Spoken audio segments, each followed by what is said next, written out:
Tyson Fury versus Francis Ngannou. A split decision. Wow. Holy Malanaji, this is Paulie TV. Man, there's a lot of surprised people after that one, I'll tell you that. Oh, where do we even start? Where do we start with this coverage? First of all, let's start by giving Francis Ngannou a lot of credit. A lot of credit. The first thing I noticed from Ngannou, the footwork. A lot of MMA guys, actually every MMA guy I've ever seen come over to boxing does not adjust their footwork. And it's the key to their failure every single time they come over to boxing. Ngannou's an ex-kickboxer, but still, even kickboxers have the MMA type of footwork. So regardless, I figured he was not going to make that adjustment as well. Finally, I see an MMA fighter adjust his footwork to boxing when coming to boxing. Credit to Dewey Cooper, who was in the corner of Francis Ngannou. Because the footwork of Ngannou was adjusted, he was able to slide and work around the ring the way he was supposed to, the way you're supposed to. Instead of kind of walking, he's shuffling his feet the right way like a boxer, and that allows him to cover ground. It allowed him to close ground very quickly, especially early in the fight. I think that was the first thing that started to surprise Tyson Fury, was the way the quickness of Francis Ngannou's feet in terms of closing the gap and closing the distance. Very, very skilled footwork by Ngannou. Listen, at the end of the day, Ngannou wasn't going to be a guy that over the course of 10 rounds was going to be able to stay consistent. And I think by the end of the fight, yes, I thought Fury won the fight. A split decision. Was it more competitive than we thought? Yeah, absolutely. And then we thought it was going to be absolutely. Does Ngannou deserve a lot of credit? Does Tyson Fury deserve the criticism? Absolutely. I mean, this was a class performance by Francis Ngannou regardless, but I don't think he won enough rounds. End of the day, I had it about 96, 93. I didn't think he won more than 3 rounds, maybe 4 rounds if you're a little bit generous. But he won the bigger rounds, and Fury won all the quiet rounds. But you still have to score the quiet rounds. This is how you score boxing. It goes by mathematics. So anybody that thinks Ngannou won, you got to go by the mathematics, and that's the way the sport is scored. Having said that, let's go into the tactical stuff. First of all, Tyson Fury, after the fight, says he did 12-week camp and he wants to get a rest, bro. I don't know what 12-week camp this guy had, man. First of all, every single punch is way too wide. I don't understand why his corner didn't tell him to shorten up the punches. Many of the punches Tyson Fury missed, he missed on his own. And it wasn't even Ngannou making a miss. He was throwing them too wide. They were going around the head of Ngannou because they were coming too wide as Ngannou was stepping in. They were going around him. If Fury would have just threw some of those punches short, he would have landed a lot of those shots, and he would have caught Ngannou coming in a lot. Instead, he missed everything wide. Couldn't land really a good right hand. Even the right hands that he landed were only because Ngannou ended up pulling on the left hook that sometimes Fury uses as a bait, and so he landed a couple of right hands as Ngannou pulled out. But literally every shot was wide. What training camp did this guy have? I mean, I don't understand. He wants to have a rest after a 12-week training camp. I don't buy it, man. If that's what you look like after a 12-week training camp, you got to start considering retirement. We got to start looking at Tyson Fury like maybe he's the guy shot, because that's not what you're supposed to look like after a 12-week training camp. But you cannot even shorten your punches and even make that adjustment and even understand that as the fight was going on, you know what, I got to shorten my punches. Could it be the fatigue that allowed him not to shorten his punches? Because sometimes we get wider when we're a little bit tired. Yeah, absolutely. But then why is he tired after a few rounds like that? You know what I'm saying? Why is he fatigued? Why is he so fatigued so quickly? Again, a 12-week training camp? Again, it's hardly believable in that regard. Ngannou, on the other hand, prepared very well. We started with the footwork, of course. Also, out of the southpaw stance, I thought he was successful shooting that straight left hand to the stomach. What were the odds that if I would have told you before the fight that Ngannou would have kept his punches shorter than Fury? I mean, that's unbelievable, dude. Ngannou's punches were much shorter. It's just the undoing of Ngannou was that he was inconsistent. There were rounds where he did nothing, and he allowed Fury to just win the rounds on the jab alone. And that's an experience on the part of Ngannou in a boxing ring. You got to know how to win those dead spots and not just those big spots. Ngannou knew how to win the big spots in the fight, but in the dead spots, he just kind of did nothing. Also, very impressive on the knockdown. Not just that it was a knockdown, because if you would have told me Ngannou was going to knock Fury down, I wouldn't have put it out of the question because of Ngannou's power.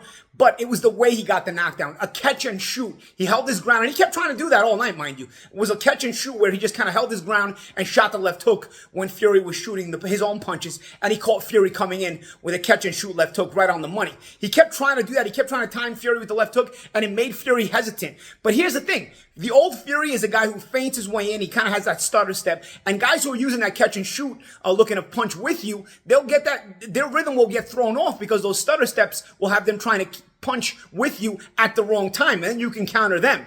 Fury's feints were not sharp. I mean, Ngannou wasn't buying them. Obviously, if your offense is sharp, your feints are going to be your opponent. You're going to be able to sell your feints to your opponent better. Ngannou wasn't really buying the feints because the offense wasn't sharp to begin with. So that kind of goes together as well. But I mean, why are your feints not even sharp? I mean, nothing was sharp for Fury. I mean, I have a hard time believing that he took this 12-week training camp that seriously, because wide punches. I mean, punches wider than I've ever seen before. Ngannou was able to close the gap very well, fight out of both stances pretty well. Just like I said, where he went wrong is the inconsistency. There were too many rounds where he did absolutely nothing, and he allowed Fury to just win them with a simple jab. Fury won those quiet rounds. You got to score the quiet rounds. While on the other hand, Ngannou won the big rounds where he was able to do some good work. I think it was even in round 8 where he put together some combinations and did some good work, but it was like he shot his last load in that one, because then in 9 and 10 he did absolutely nothing and he gave back 2 rounds. So I think maybe he went for the knockout in round 8. He wanted a big finish. Ngannou, like I said before, was winning the bigger rounds, but all the quiet rounds, he let them get away from him. But Fury knew how to maneuver in there in the quiet rounds and win those quiet rounds again because of his experience. Ngannou, not experienced enough to really understand how to win a round without having to work that hard. You know, we talk about what's going to happen after the fight. In the post-fight interview, Fury said, he's got to have a rest after 12-week training camp. I don't need to buy that crap. All right, man? I don't need to buy that crap. Yes, he's got a cut, so maybe December 23rd against Usyk can't happen. He wasn't really fully committed. Frank Warren wasn't fully committed to Usyk either. At this point, I highly doubt December 23rd is going to happen because of the cut on Fury's head as well.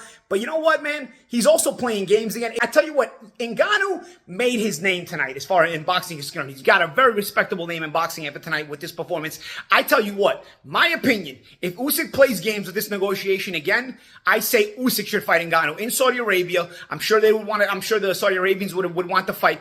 Non-title fight, doesn't have to be a title fight because you really can't fight for the heavyweight title in your second pro fight when you lost your first pro fight. But do a non-title fight just like tonight and do it in Saudi Arabia, Usyk against Ngannou. If Fury plays games, well, nobody wants to see Fury after that performance. Nobody cares. All right, the guy looks shot, and the whole importance of Usyk versus Fury lost a ton of luster, a ton of value after this fight. I say if Fury plays games with this negotiation, Team Usyk should go talk to Ngannou and make Ngannou versus Usyk. You can make it a non-title fight just like tonight, and you can make it a nice fight. And Usyk and Ngannou would deserve another big payday after getting treated underpaid from that pig Dana White for years. This guy deserves all the big paydays he's got coming to him, and especially after a performance like this, I say, you know what? I wouldn't mind seeing Ngannou take on Usyk if Fury plays these games. I do want to see the heavyweight unification. I do want to see Fury versus Usyk, but I got a feeling Fury's going to try to play games again. It's the way he sounded to me after the fight. And after a performance like that, you are in no place to play games. You know, you can play these games and you can get away with it when you got all the momentum on your side.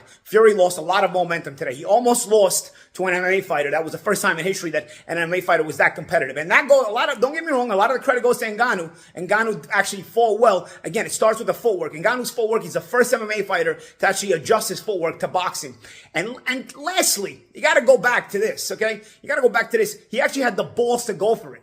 Just imagine if McGregor had any balls to go for it against Mayweather, because really Mayweather didn't really train that hard for McGregor either. If McGregor would have had the balls to go for it, who knows how much trouble he could have gave Floyd instead of Floyd playing with him the way he did. When you got no balls, that makes a big, big difference. And Ngannou had balls tonight, not just to show up, but he went for it, he tried to win, and he performed because of that. He didn't just sit there and show up for a payday. You know what? He even looked disappointed. I gotta be honest. He was happy with the way he performed, but at the same time, he was disappointed because he lost the fight. He showed up to win, and you got to respect that. He showed up to win, and he didn't sit there celebrating just because he performed better than expected. And you know what?